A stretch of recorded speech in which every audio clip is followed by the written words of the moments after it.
Assalamu alaikum, brother and sisters. Today, I want to share with you a story narrated by Sheikh Bilal Assad. A story that shows how Allah guides hearts in the most unexpected ways. Dear friends, Sheikh Bilal Assad describes that it's about my father, back in 1986, when he was about 34 or 35 years old. I was only 8. That year, my father went to perform Hajj for the first time.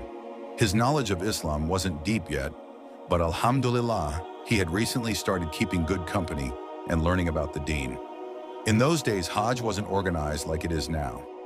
You didn't go in fixed groups with guides. You'd travel alone, meet people along the way, and when you reached Mecca, you'd be assigned to a tent, not knowing who your companions would be. On the way, my father took a flight that was full of pilgrims from around the world. Among them was a young man, half Jordanian, half American, traveling with a practicing Afghan brother. The Afghan was religious and knew his deen well, but the other boy was very different. He was cheerful, full of jokes, always smiling. But his understanding of Islam was almost zero. He knew there was something called prayer. He knew Hajj was a good thing, but that was about it. Yet he had something precious in his heart, sincerity and belief in Allah. He just didn't know how to practice. My father and this young man eventually ended up in the same tent in Mina, along with Palestinians, Lebanese, and others.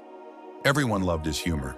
He was the light of the tent, innocent, friendly, and always making people laugh. But one day as they sat in the tent, the young man started brushing his hair vigorously. My father reminded him, "You're in Ihram. Brushing too much will pull out hairs, and that could break your Ihram." The young man snapped back, "That's between me and Allah. Don't judge me." He was frustrated, but my father backed off. Moments later, the young man confided, "Do you know why I came to Hajj?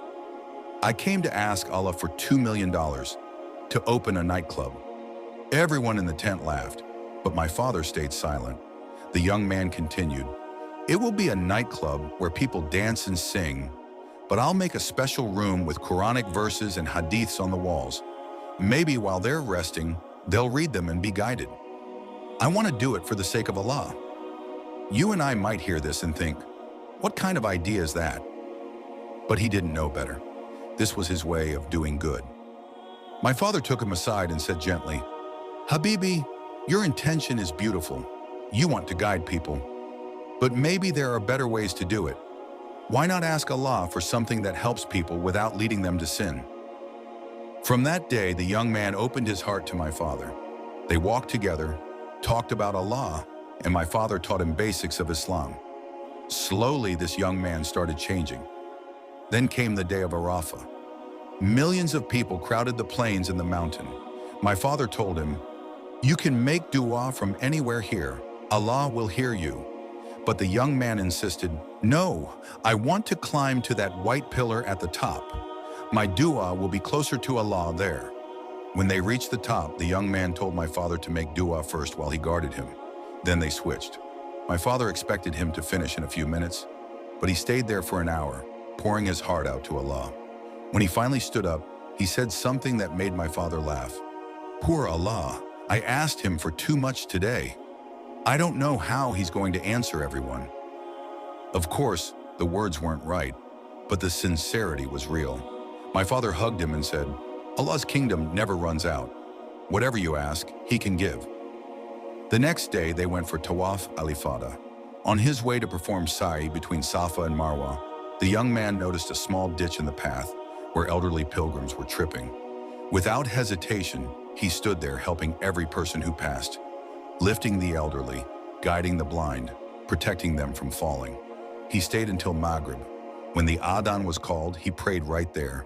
As soon as the Imam began reciting, tears poured from his eyes.